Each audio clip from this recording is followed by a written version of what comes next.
there's a big focus of young CEOs to say, I want to go public.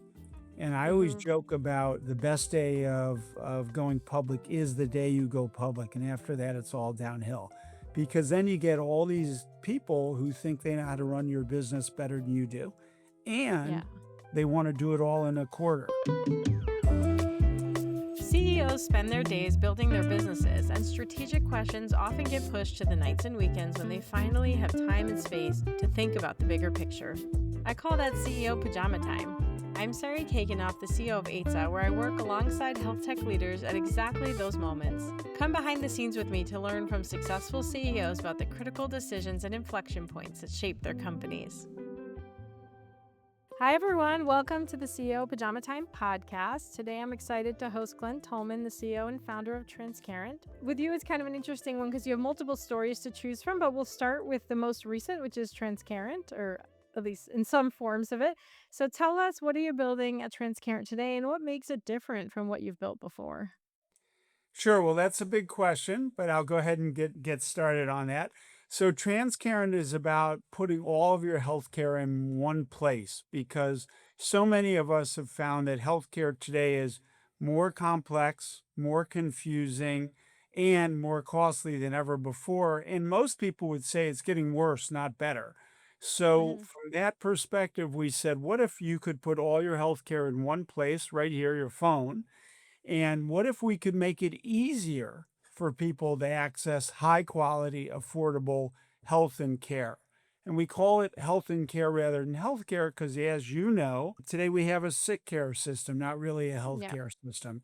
And so the idea is let's focus on keeping people healthy and then when they need care, getting them high quality, accessible, affordable health and care. So that's the idea behind Transcarent. One place for all your health and care and making it easy to access high quality, affordable health and care.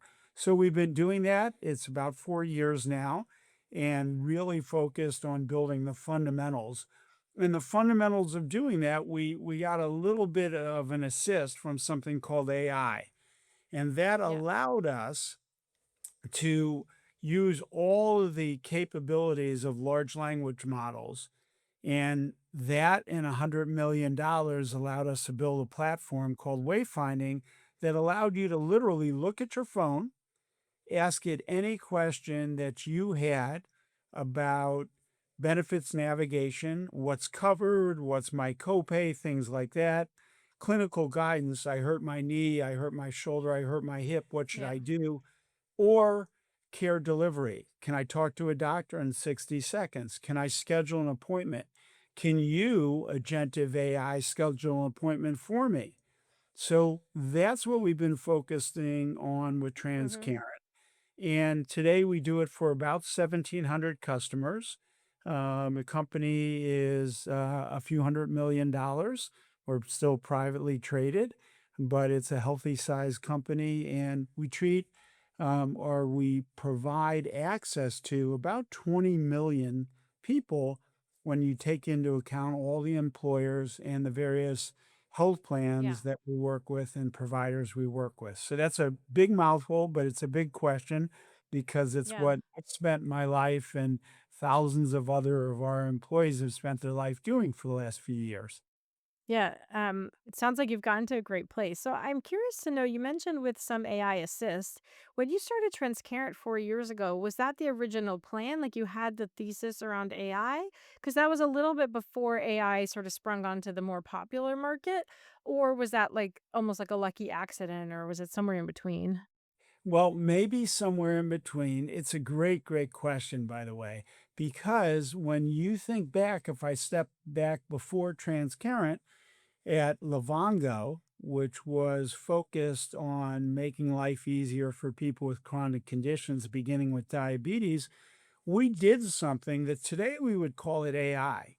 But back Hmm. then, we just called it using data science effectively, and we called it Yeah. applied health signals. And we Yeah. started down that path in terms of putting together all the pieces that would change not only the experience, but that would use the information Hmm. to create a better experience, a very personalized experience for you. And so I think We got lucky because AI really Yeah. bloomed, and we had in the back of our minds a vision that said, "Here's what we'd like to deliver." So those 2 came together, and we've got this So great it out. almost like it was able to accelerate based on that. Exactly, exactly. Mhm. So I'm curious, at some point, maybe last year you bought Accolade, and that was sort of a move that surprised some folks, especially because I think it was a little bit more of a human capital intensive business. And so, can you talk me through like what led to that acquisition? What was the thinking behind it? How did you kind of get that one through? Well, you're being kind with saying we surprised a few folks. A lot of people were saying, "Glenn, for years you've said you don't need legacy navigation companies. Why do we even have them?" And then you go out and buy the leading one of Yeah. all of the 3 that exist. Yeah. And why'd you do that? And the answer was, what I was saying is we don't need people-based legacy navigation. Hmm. What we need is kind of next level, next generation navigation capabilities. No different than if somebody came along and they said, we don't need travel agents, but we're developing Expedia Hmm. or Yeah. Travelocity or one of those services. Or somebody said, we don't need tellers in banks, but we're developing ATMs. And so in healthcare, we were like 50 years behind. And what we're doing Yeah. is bringing it up to make it maybe a year ahead of where everybody Yeah. else is. Oh, you're ahead. I thought you were gonna say only a year behind. Okay. Yeah, A year no. ahead, great. So is it Well, right to think about let me it? just Yeah, let me just mention yeah. one thing because it's a really important point. In healthcare, we have very low expectations. And one of the things we talk about is bending the cost curve. And that what Mhm. that means for those people who are kind of aren't up to speed with the lingo, that means you're slowing the rate of increase. In every other industry, the goal would be to break that curve, to reduce the Mhm. cost, cut it in half. And so that's what we're focused on doing. And we're doing that with our new wayfinding AI technology. So we want to do things differently. We changed the name, not healthcare, but health and care. We Yeah. changed what navigation looks like. And now we're changing, we're not bending the curve, we're breaking the curve. Because we go to clients today and we say, we think we can take 20% of your cost out, and they're astounded. They were expecting 7 to 10. Today, it's 8 to 22% increases for Yeah. mid-sized companies. And we're saying we can reverse that and go negative. So that's a big, big difference. If I play it back, it sounds like what you did is first you built the wayfinding tool and capability within Transcarent, and then you said, "How do we scale it quickly?" Rather than adding client after client, why don't we just buy Accolade and we can quickly roll this out to a much bigger client base? So that's kind of the thought process there. Exactly. And in fact, that's Mhm. what we're doing today. We're taking a lot of those larger clients Mm. because it was a great company and it was just on old technology. Now, Right. today, that company and the clients for that company made a good bet because they're getting the latest technology, whereas the other companies, Quantum and Included, are stuck on 10-year-old platforms. Mhm. And Yeah. nobody should be trying to build the future on a 10-year-old platform. Did you get any pushback from your team or from your board when you raised the idea of like, "Oh, let's go buy Accolade"? I mean, it's a pretty big acquisition for a company of your age and size, especially at that time. So I'm curious, internally, was there people who were like, "Glenn, you're really going off the deep end this time," or what transpired there? Well, I think we've been fortunate. Our primary funders have been 2 organizations, General Catalyst. General Catalyst is led by Hemant Tunasian. Yeah. Hemant, I think, is the best thinker in the business today. He's made bold bets, and Mhm. he kind of likes to say, no mouse nuts, like don't play small, play big. And Mhm. and that fits with what we've done. At Livongo, we created an entirely new category. And Mhm. that's what we wanted to do here. We're talking about building the AI powered platform of the future for health and care.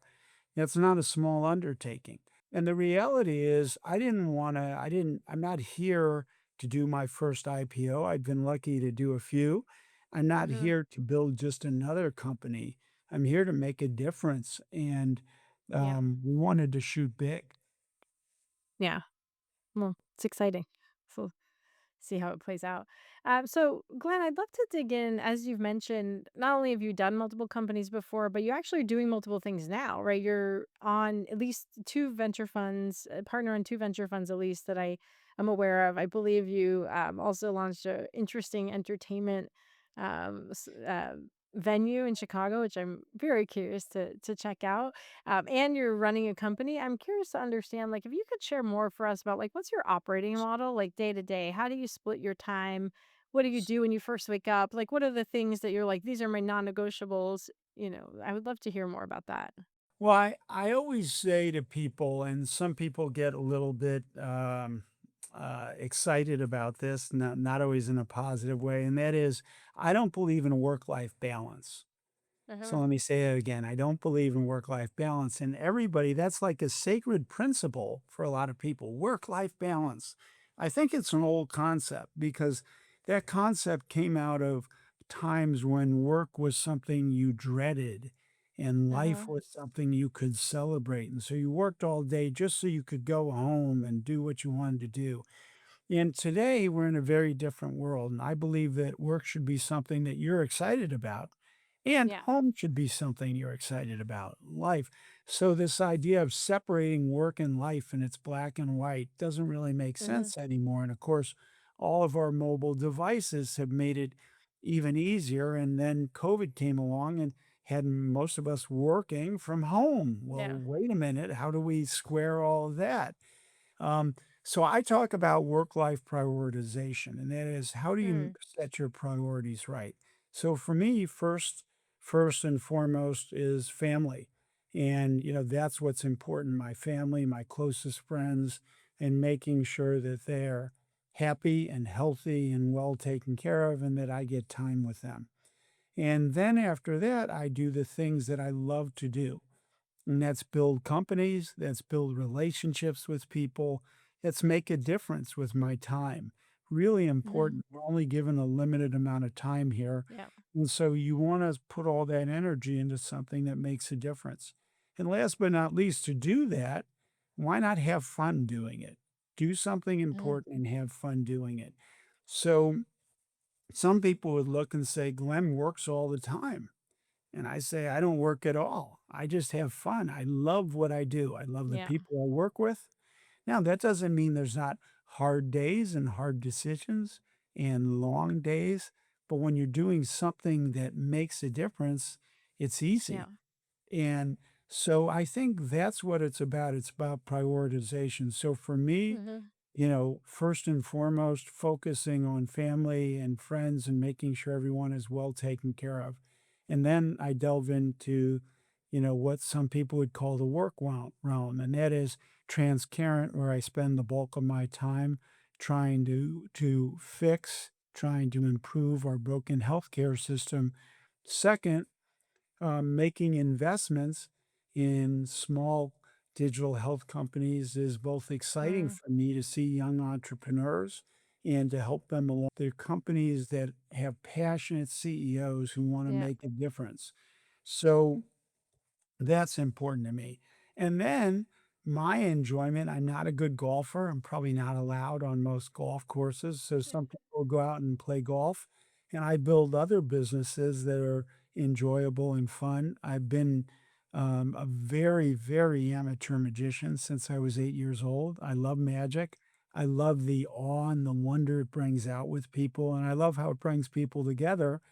And so, I think you were referencing a place called the Yeah. Hand in the Eye in Chicago. Yeah. It's the largest and most, distinctive magic experience in the world, and we built it in Chicago. It's about 40,000 square feet, and, it's just we just launched it, so that was fun, for me to do, but we've got a team of 170 people there who run it, and, Mm-hmm. but I get to contribute to that, and for me, that's just more fun and more enjoyment. That's really cool. I'm excited to check it out at some point when I'm there. Good. Um, So, can you help us get into the mechanics though? Like when you're spending most of your time in Transparent, you're doing these other things, are you like an early riser? What is your like secret sauce? Do you have a journal? Like help us understand like obviously each person is individual, but I'm curious if there are certain things like habits you've decided to pick up over the years that you think have really helped you. First and foremost, each day I write a list of things to accomplish. I do it the night before. While I use lots of technology. I'm very old school in that respect. I have a paper Mm. schedule and I have a list of to dos next to it. There you go, just like yours, that you're showing. And so I go through the day, I look at my day, I try to see what's essential that I be at. And so the first thing I do is try to take things off my schedule if I can. Yeah. That is, what's not essential? What could somebody else do? And then I try to make an impact. What's the impact I can make in each meeting? And Mhm. because if I'm not making an impact, then I shouldn't be there. So I schedule out the day. I tend to have what would be considered a long day, but that is I wake up and I'm energized. I'm ready to go. Yeah. And so I get up early. I try to build in every day some exercise. Mhm. I have a list and I try to talk to people who are important to me every single day. And some people say, well, why do you need a list? And the reality is because what we put on a list gets done. And Yeah. if you think about everybody like everybody will say, "Oh, I wish I would have called them," or "I should have called them," or Yeah. and so what we put on our list, and again, it's this concept of prioritization. If something's important to you, you put it on your calendar and you make a list and you have a to-do list. But why is family not on that list? Why is calling loved ones? Why is renewing a friendship that you haven't talked to somebody for a year on that list? And it turns out though all that comes together because when you do that, you find out, well, that person knows somebody else, or they connect you, or they wanted to Mhm. know. Just like you're asking, well, what are you doing now, Glenn? Well, the more people that know that, the more people that can help you. So Yep. to me, it comes all together, but I think a big part of it is planning and prioritization. Um, and those are two important. Um, I am fortunate that I don't love to sleep. But, people, that's not a success factor. That just means I have a few more hours maybe. But what's Yeah. really successful and important is determining what's important to you and spending Yeah. your hours there. And so it's not about sleeping less or working harder or any of those things. It's about saying we all have plenty of hours and we all have the same number of hours. How are you going to spend your time? Yeah. And once you determine that, you have plenty of time to be successful at whatever you want to do. And, some people do crossword puzzles to relax. That's super. Some people do puzzles. That's super. For me, relaxing is writing business plans. I love doing that. Relaxing is Mhm. talking, connecting with people and learning. And I Yeah. love to learn as many hours as I can. I spend reading and learning and trying to get smarter about things. And I have a broad level of interest. So I think it's first and foremost, prioritize. What do you want to get done today? Second, Yeah. measure, did you accomplish your goal? Look back at the end of the day and say, how did I spend my time? What made sense? What didn't make sense? I'm a consummate list maker, and I love to check things off the list when I get them done. And so those are kind of Yeah. prioritize, measure, make lists, learn, and last but not least, put a little fun in every day. And for me, Yeah. that's exercising and that's connecting with people. Yeah. And you mentioned learning. What are your sources for learning? Are you reading books or news or what's your main source for that? I do some multitasking, so I throw on my Shocks headset and I go running and I listen Mhm. to whether it be books or podcasts or Mhm. news on 1 or 1.5 times speed Speed. while I'm running. And But again, I find that very relaxing. And, while I'm running, I'm learning. And Yeah. so, but And I is think that commonly healthcare stuff or it's just broader no, it's interests? absolutely. In fact, in most cases, it's not healthcare. I think Hmm. crossing sectors is really important. So, what's happening in fashion or what's happening in other Uh-huh. areas, is really important to bring that creative spark um, to your industry. So, I think it's Yeah. important to read widely, listen to different newscasts. Yeah, I like that idea of the crossover for industries, especially because healthcare is sometimes behind, as you mentioned. And so being able to see where other industries have gone ahead and bringing that back in is really important.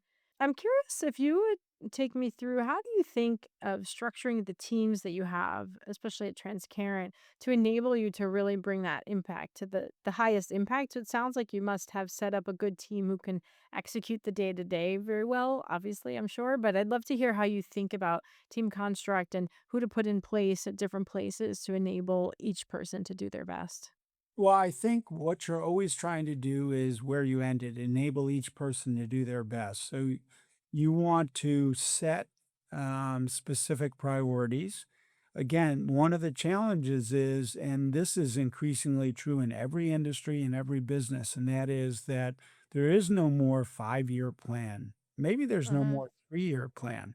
Things are Uh-huh. changing so quickly in healthcare and, why do I read? Well, you have to know what the government's doing because it can change a rule and impact your business, or it can impact one of your customers' businesses. So if all of Uh-huh. a sudden the government says, they're going to change a policy and it has a negative impact on your customer, that may impact us.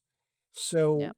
I think from that perspective, you have to take a very kind of broad approach in terms of how you look at your business and how quickly you can change your business. So, I think a lot of people would say, well, we pivot, we listen to our customers very quickly. So that's on one side. That's how you operate day to day. In terms of the people, as the business grows and changes, it's different when you're a startup, you kind of grab who you can grab, and it's a Uh-huh. high risk, and that's great for people. As you grow and have thousands of people who work for you, we have over 2,000 people who work for us. The same systems that worked at a startup don't work. As you Uh-huh. acquire a company, now you have to blend two cultures together. How do you do that? So, we have upgraded and gone out and changed people, in some cases Uh-huh. 2 to 3 times in the life of a business because either they grow or, um, you have to find someone who is at the right level. Now, sometimes they don't want to. It's not just about growth. Sometimes, they say, "You know what? I like being at a startup." And Yeah. we make that decision for you. So it's not all you. Sometimes you make it collectively. You say, "Hey, you're not as inspired as I thought you used to be." And they'll say, "Yeah, you know what? The business has gotten too big for me." Okay. Hmm. So you figure out how to part, in a Yeah. positive fashion. And I have people that I've worked with and fired or they've left 3 and 4 times. At And different companies though, or different companies, absolutely. yeah. In 1 or 2 cases at the same company, they left, they came back, they left again, and, this is people tend to think of this as negative. It's not. It's you wanna make sure there's the right fit at the right time for the right people, Hmm. and so when people are complex, you don't know what's going on in their personal life, and sometimes Yeah. that means they have to step back, and people have, you know come to me and said, "Hey, I need a slower pace for a while. I have this or that going on." And that's okay. And Yeah. sometimes you can accommodate that within the company. Sometimes they have to leave the company and go Yeah. find something else.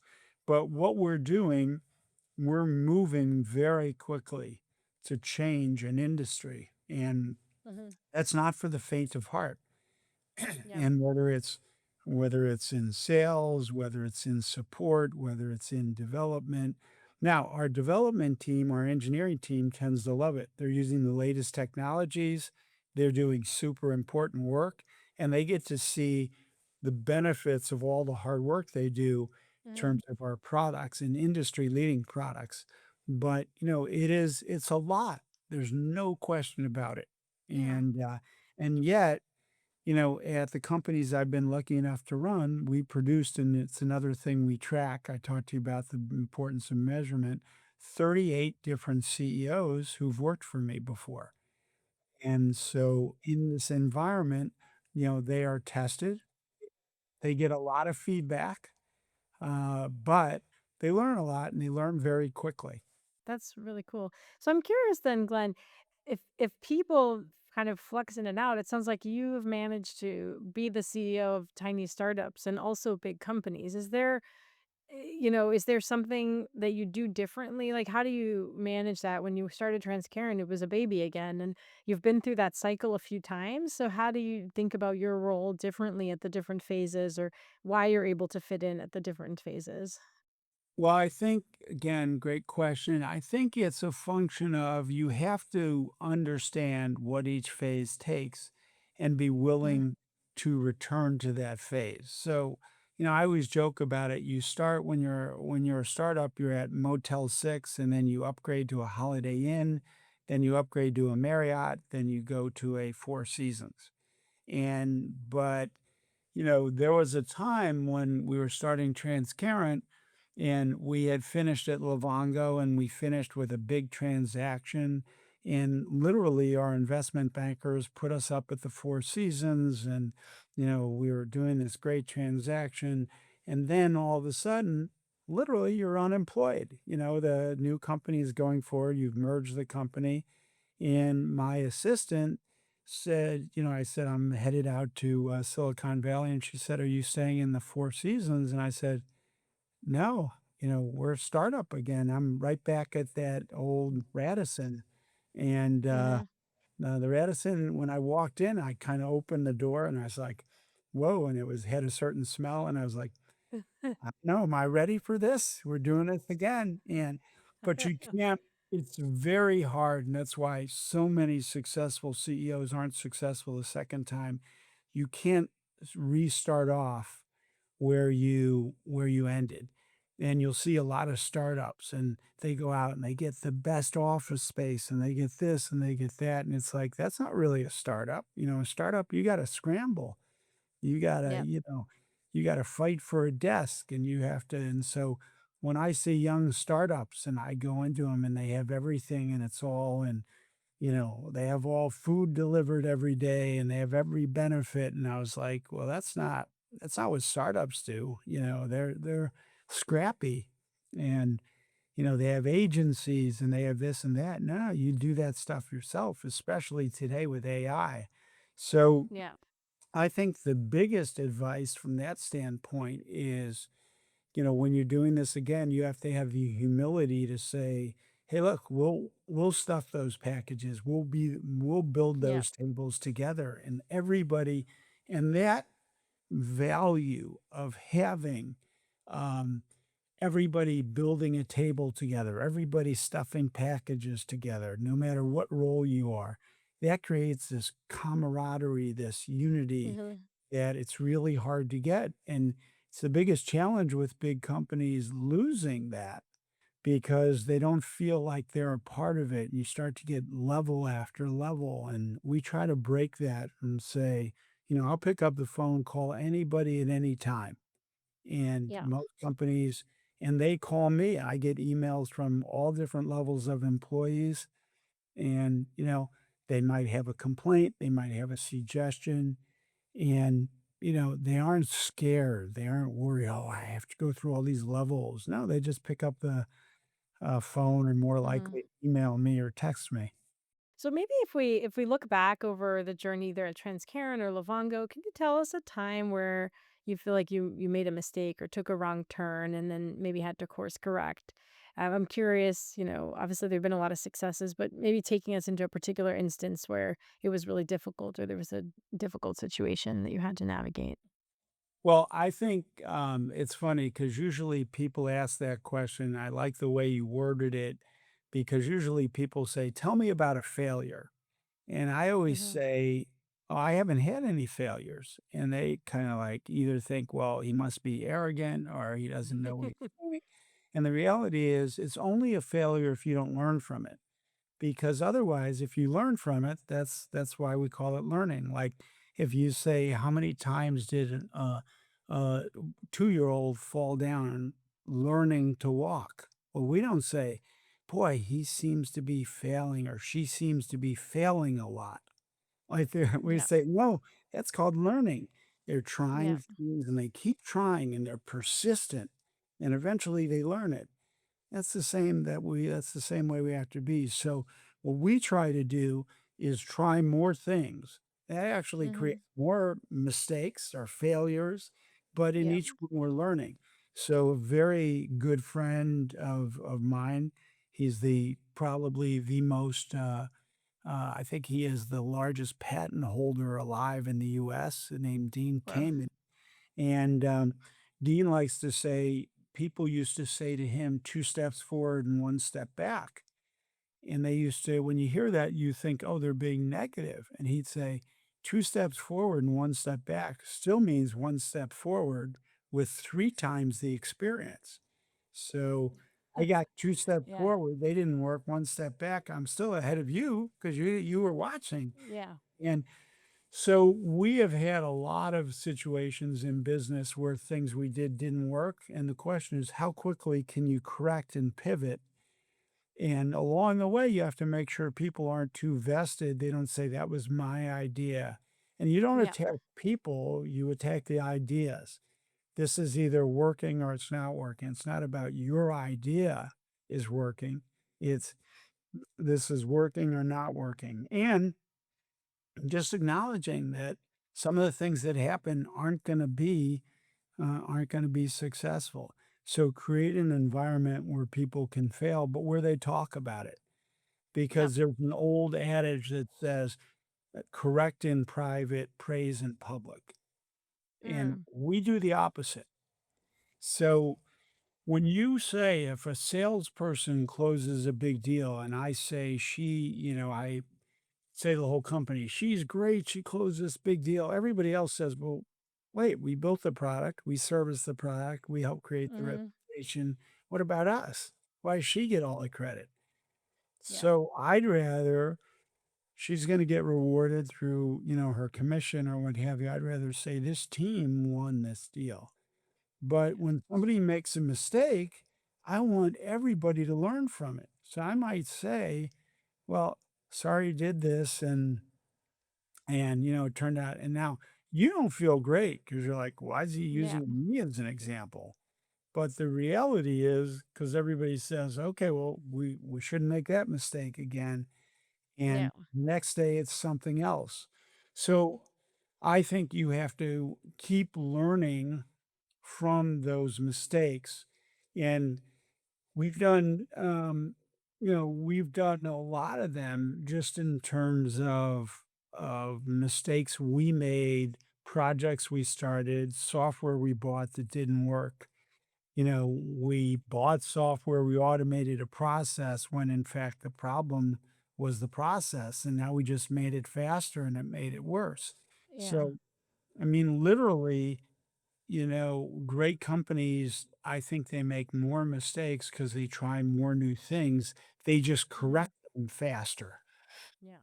Do you have a mechanism for correcting? Like when you start something new, do you have like a touch point or some KPI that you're tracking, or you just see how it's going and adjust? Like, are these controlled experiments or it's just kind of happening? Yeah. Sometimes we do. It really depends. In certain areas, we do more of that. We have better processes. And to be honest, in other areas, it's just somebody knows it's not working. Or Yeah. sometimes clients tell us, or, our members tell us, "Hey, this doesn't work." And We just have to be, well, I don't care what we spent on it or whatever. It's simply not working. Do something Yeah. different. So if you think about looking back on your career, is there particular advice you would give to entrepreneurs who are earlier in their journey? Like what are the top few things that stand out to you as good advice? I would say so the kind of higher level general advice is keep learning, and every day you ought to focus on learning new things. And so that could Mhm. be reading, that could be going on to, any number of services, that could be listening to different podcasts and get beyond your specific experience because Mhm. I've interviewed people who say I have 5 years of experience and I look at their resume and I say, looks like you have 1 year of experience repeated 5 times. And that's like saying I have 5 years of experience in 4th grade.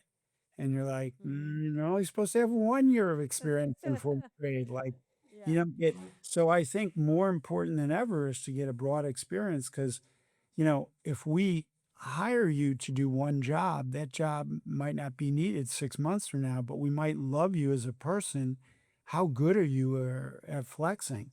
And so Mhm. how good at you how good are you at learning new things? And so when I look for somebody and I say, like, I love people who say, yeah, we tried this, I was part of this, it didn't work.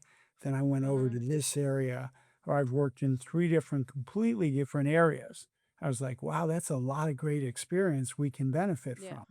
I've worked for three different companies. Interesting. Tell me the difference in each one of those. And Yeah. sometimes people will say, my values weren't aligned here. I didn't like their work ethic there. So that's kind of one thing. I think a second, increasingly important distinction is I believe it's important to work with people. And more of us are working at companies that are primarily work from home. And I think you Mhm. miss a huge opportunity to learn from each other. I think you miss a huge team spirit.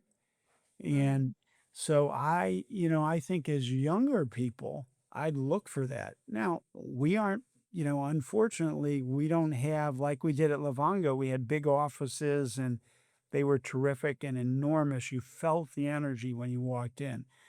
And we don't have that at Transparent. So we try to create that in some respects, but I think great companies do have a big core base, and we're going to try to build that in the future. So I think Mhm. that's increasingly important for younger people in their career. And don't make decision based on title or money. Make it based on, is this going to be a cool place to work? Am I going to learn Mhm. a lot? Am I going to have fun? Those are Yeah. the things that you want to focus on. I think that's what's most important. So on the flip side of that, obviously you're a venture capitalist. You've worked with a lot of CEOs. You've also, it seems like, have a lot of CEO alumni. So what are the myths that you hear people telling CEOs that you think are like, let's myth bust a little bit? What is it people tell CEOs and they shouldn't listen to it? What people tell CEOs, what CEOs tell me a little bit more about the Well, question. like a lot of times CEOs get advice from people, whether it's from other VCs or from, just tropes in the industry. What do you think are things that are told to CEOs that you don't believe in? You think it's wrong? Well, one thing I'd say is there's a big focus of young CEOs to say, I want to go public. And I always Mhm. joke about the best day of going public is the day you go public, and after that, it's all downhill. Because then you get all these people who think they know how to run your business better than you do, Yeah. and they wanna do it all in a quarter. So you can be the best company in the world, and you miss the quarter by a few pennies, and maybe for the right reason. Like, I've had customers say, "We won't sign this unless you give us this big discount." We know you want this for the quarter. It's like, not that much, but public Yeah. market makes it hard. So be careful what you wish for because being public is very different in running the company and much, much harder to do, maybe Mhm. without a lot of benefit. Now, there's other reasons you want to be public. So that's one.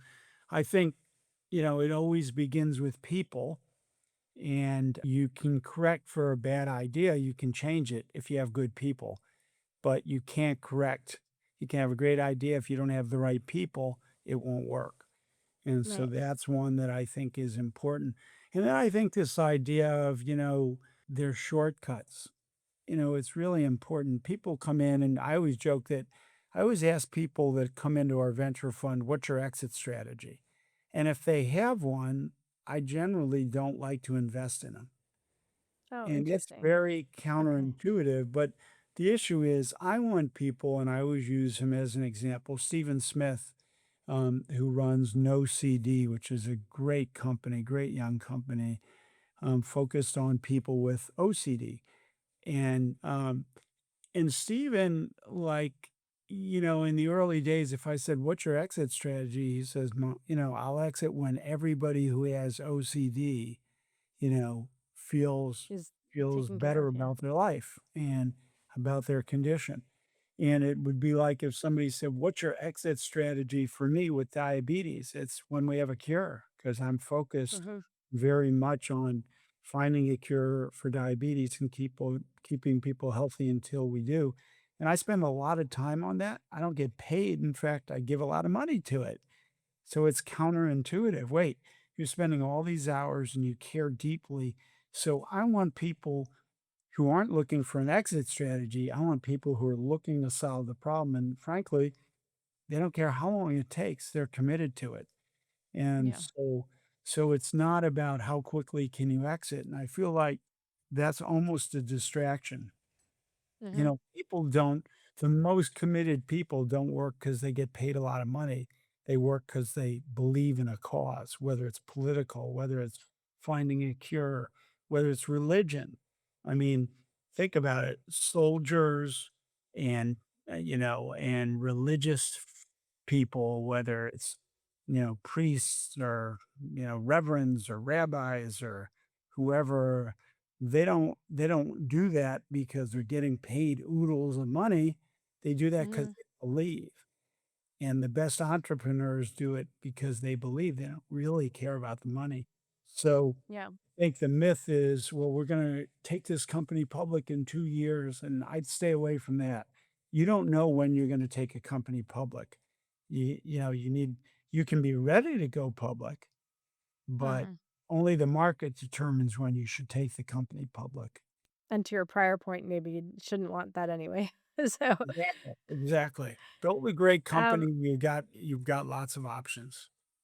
yeah, that's a good way of putting it. So, last question. I know we're coming up on time. What are you working on or thinking about that might surprise some of us when we see it come to fruition?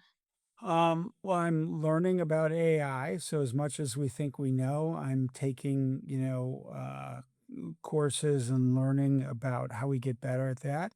I'm Hmm. taking lessons to learn more about magic. I'm Oh, setting new goals of athletic things I want to do. So, I decided, having just been at the Boston Marathon, that I think I need to do it next year. And I haven't done a marathon in probably 10 years. And so, I think constantly setting challenges for yourself, yeah. traveling. I'm excited about an upcoming, one or two upcoming trips that I have. One is running the Dolomites, and Mm, really exciting. Another one is to Japan, and I'll go over and see our teams that are over in Prague. And so yeah. lots of travel. I think, we forget that you can be at the other side of the world, go to sleep here, and, and end up in the other side of the world tomorrow. And why we don't take more advantage of that, we should. Uh, so those are all kind of on the agenda for the coming year. And Yeah. I couldn't be more excited about it and more hopeful for what we can do in healthcare. But we have a lot of work to do. But, the goal ought to be, how do we make it easier for everybody to get high quality, affordable health and care? And Yep. that's what we're doing at Transcarent. And that's what we're looking forward to, a more abundant health and care future. Yeah, that sounds great. Well, thank you so much. I really appreciate you sharing your perspectives with us. Sure. Thank you.